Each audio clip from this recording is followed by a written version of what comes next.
Hello class, so today we're going to be talking about the converse of the Pythagorean theorem.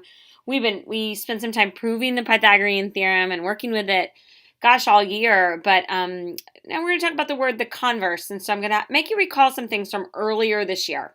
So first of all, you're going to need to know what an acute triangle, an obtuse triangle, and a right triangle are. We love triangles at this point, so an acute triangle has 3 acute angles. Okay, so 3 acute angles. An obtuse triangle actually has only 1 obtuse angle because you couldn't have one more than that. Remember, obtuse means that it's greater than 90 but less than 180. So there's that obtuse angle. And then a right triangle has 1 right angle. Okay, so you should feel very comfortable with those types of triangles. But I also want to talk about that word converse.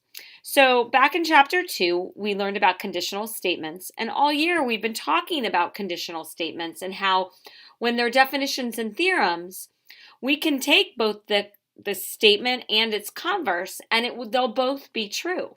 So for example, if a triangle is acute, then it has 3 acute angles. Well, that is the definition of an acute triangle. So that means that if I take its converse just means to flip it around, then it would also be true. So the converse would be if a triangle has 3 acute angles, then it's acute. Because it's a definition or a theorem, when we do that, we have to understand that we could write it both ways, and the statement will still be true. We're going to need that. So today we're going to consider a triangle with side lengths 9, 11, and 15. Is the triangle right, acute, or obtuse? Well, I know that in order for a triangle to exist, that the sum of the sides has to be greater than the third side. And I know in this case, all of those scenarios I could do work. So a triangle exists, but how do I determine if it's right, acute, or obtuse? I want us to think then about the definition or the theorem, the Pythagorean theorem. The Pythagorean theorem that we've been spending time on this week says, if a triangle is right with legs A and B and hypotenuse C, then A squared plus B squared equals C squared. All right, so if I actually take the converse of that, it basically says, it would say in any triangle with A squared plus B squared equaling C squared, then the triangle is right. Okay, so that's the converse of the Pythagorean theorem. Well, that actually would allow me to determine if this triangle was at a minimum a right triangle, okay? So let's check it out. 9 squared plus 11 squared, does it equal? We're going to compare it to 15 squared. We don't want to say it's equal because we don't know it, so I'm not going to say equals. I'm just going to compare the numbers. So 9 squared is 81, 11 squared is 121, and 15 squared is 225, okay? So 81 and 121 is, what is that? 202. So the sum of this is 202 and this is 225. They are not equal, so you know what? I can say it's not right. So that at a minimum I'm going to be able to do. Now, I want us to think that through a little bit. We have 2 other inequalities called the Pythagorean inequalities that'll help us determine if the triangle is acute or right, okay? We're going to go over them and prove them in class tomorrow why they work, but the 2 inequalities relate to the sides of the triangle. If A squared plus B squared is greater than C squared, so I like to say that C squared is smaller than the sum of the other 2 sides, okay? So it's small and cute, then an acute triangle will exist, okay? And if A squared plus B squared is less than C squared, so C squared is bigger, then we know it's going to give me an obtuse triangle. Okay? All right, and then we know that if the Pythagorean theorem is true, that we are getting a right triangle. All right, so let's check it out. Let's try it. 5, 7, 11. So first, I always do want to check that a triangle does exist. So 5 plus 7 is greater than 11, and 11 plus 7 is greater than 5, and 5 plus 11 is greater than 7. So I know that all three of those sums work out, so a triangle does exist. When we're putting these into the Pythagorean inequalities, C will always be assigned to the largest value you have. So the other two don't matter, but this one has to be C. So I'm going to do 5 squared plus 7 squared, and I'm going to compare that with 11 squared. Remember, I'm not going to put equals because we don't know if it is. So 5 squared is 25, 7 squared is 49, and 11 squared is 121.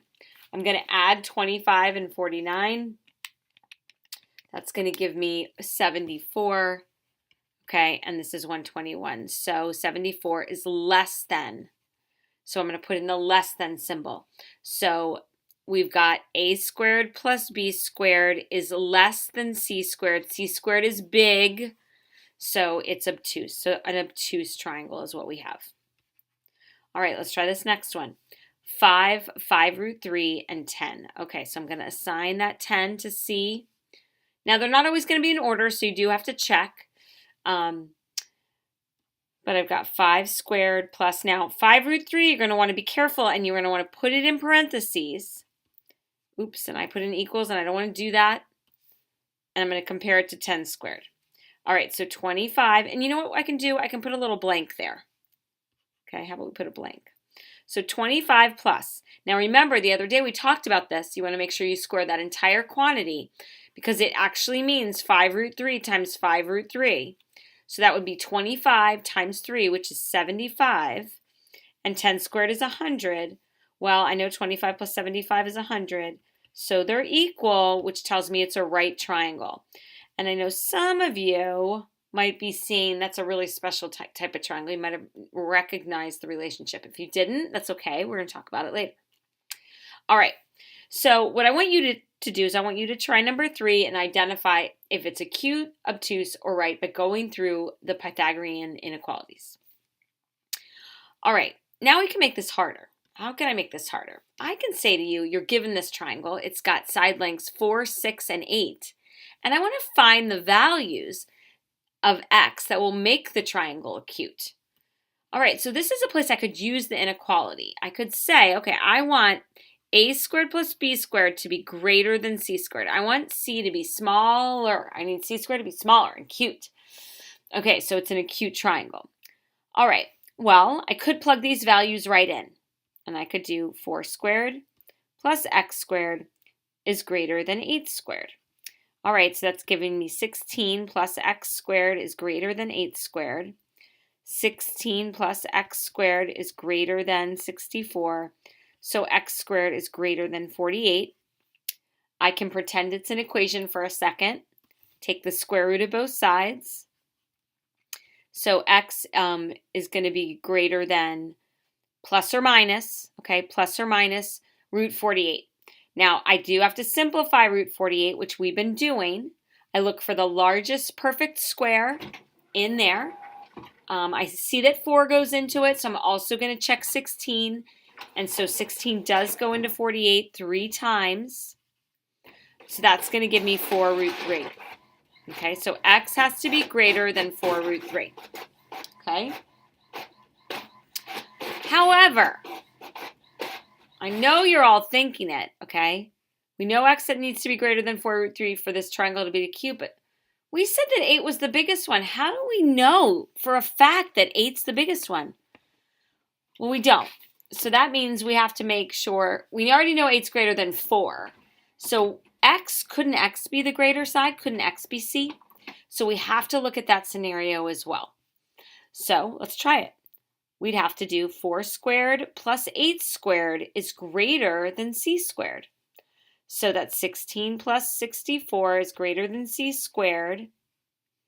That gives me 80 is greater than c squared. Take the square root of both sides, pretend it's an equal sign. All right, I got to simplify root 80. I know 4 goes into it. 4 goes into it. I'm going to check 16. So I'm going to do 80 divided by 16. It does go into it 5 times. So I can rewrite this as a product of the square root of 16 times the square root of 5. So 4 rad 5. And actually, I should have made that x. So that is greater than x squared.